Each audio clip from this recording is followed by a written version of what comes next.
Ya Rasulullah salamun alaik, ya rafi'a syani wad daraji.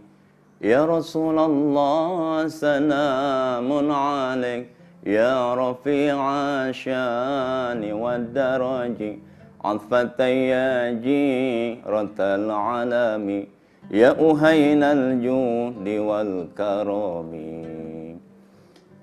Assalamualaikum warahmatullahi wabarakatuh. Alhamdulillahi rabbil alamin, wal aqibatu lil muttaqina wala udwana illa 'alal zalimin. Wassalatu wassalamu ala sayyidina Muhammadin wa ala alihi wa ashabihi ajma'in, amma ba'du. Pemirsa, Assalamualaikum Nusantara yang berbahagia. Bertemu lagi dengan Al-Fakir Imam Wahyudi. Pada kesempatan yang cukup berbahagia ini, kembali mari sama-sama kita menyisihkan waktu sejenak. Kita menyelam ke dalam samudera ilmu dalam rangka kita mencari wisdom, pembelajaran yang sangat indah, butir-butir mutiara hikmah terpendam yang selanjutnya kita jadikan sebagai bekal meniti pelayaran hidup selanjutnya menuju tepian pantai negeri harapan.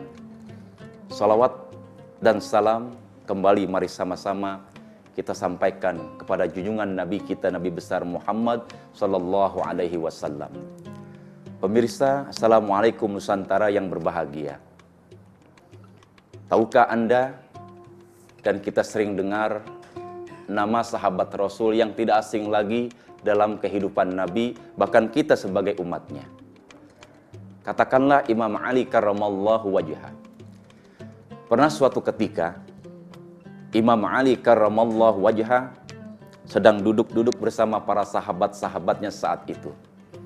Kemudian, secara tiba-tiba Imam Ali melontarkan satu pertanyaan di hadapan para sahabat-sahabatnya yang sangat soleh. Apa kata Imam Ali? Wahai sahabat-sahabatku tercinta, wahai sahabat-sahabatku yang soleh dan yang aku sayangi, tahukah kamu amalan apa yang paling utama?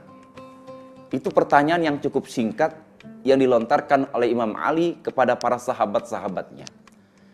Saat itulah muncul berbagai jawaban dari lisan para sahabatnya. Ada yang mengatakan amal yang paling utama adalah sholat di keheningan malam. Ada yang menjawab ibadah yang paling utama adalah jihad fisabilillah. Bahkan ada yang berkomentar ibadah yang paling mulia adalah pergi haji dan umroh ke Makkah. Saat itu Imam Ali karramallahu wajhah tidak menyalahkan jawaban-jawaban yang telah disampaikan oleh para sahabatnya. Justru malah beliau menyempurnakan apa yang dikatakan oleh sahabatnya saat itu. Apa kata beliau?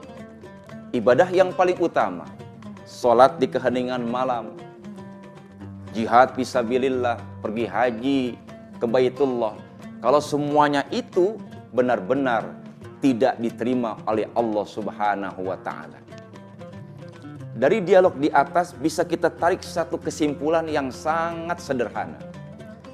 Amal ibadah yang harus benar-benar kita persembahkan di mata Allah Subhanahu wa Ta'ala, bahkan di hadapannya, apakah itu sholat di keheningan malam, puasa, haji, jihad fisabilillah, maupun ibadah-ibadah yang lain. Kalau semuanya itu benar-benar tidak diterima di sisi Allah Subhanahu wa Ta'ala, ini tantangan buat kita semua. Pemirsa, Assalamualaikum Nusantara yang berbahagia. Jangan khawatir. Kalau kita lihat dialog di atas memang sangat krusial.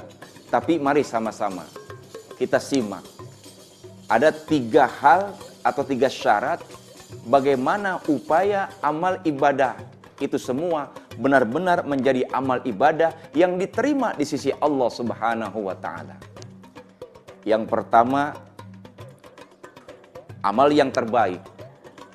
Amal ibadah kita bisa diterima di sisi Allah Subhanahu wa Ta'ala ketika Amal ibadah itu tidak keluar dari aturan main di dalam Al-Quran, bahkan yang telah dicontohkan oleh Rasulullah dalam kehidupan. Dalam hal ini apa? Masalah ilmu pengetahuan. Allah berfirman dalam surat Al-Isra ayat 36, "Wala taqfu ma laisa laka bihi ilm." Dan janganlah kamu berbuat apa-apa yang kamu belum ketahui. Berbicara masalah ilmu pengetahuan sangat-sangatlah luas. Yang ada di sekitar kita ini banyak merupakan ilmu pengetahuan, baik yang tersirat maupun yang tersurat. Kadang-kadang mohon maaf, yang kita kerjakan, yang kita lakukan saat ini, menurut anggapan kita benar, menurut anggapan kita itu cocok, belum tentu di mata Allah, belum tentu di hadapan Allah menjadi benar itu semua. Na'udzubillah, tsumma na'udzubillah. Jangan sampai kita tidak memiliki ilmu pengetahuan. Jangan sampai minimnya ilmu pengetahuan. Atau jangan sampai kita benar-benar tidak mengerti itu semua. Mohon maaf, apa yang kita kerjakan, apa yang kita lakukan, segala amal ibadah kita menjadi luluh lantak, tak tersisa. Mohon maaf, bisa-bisa tidak diterima di sisi Allah Subhanahu wa Ta'ala.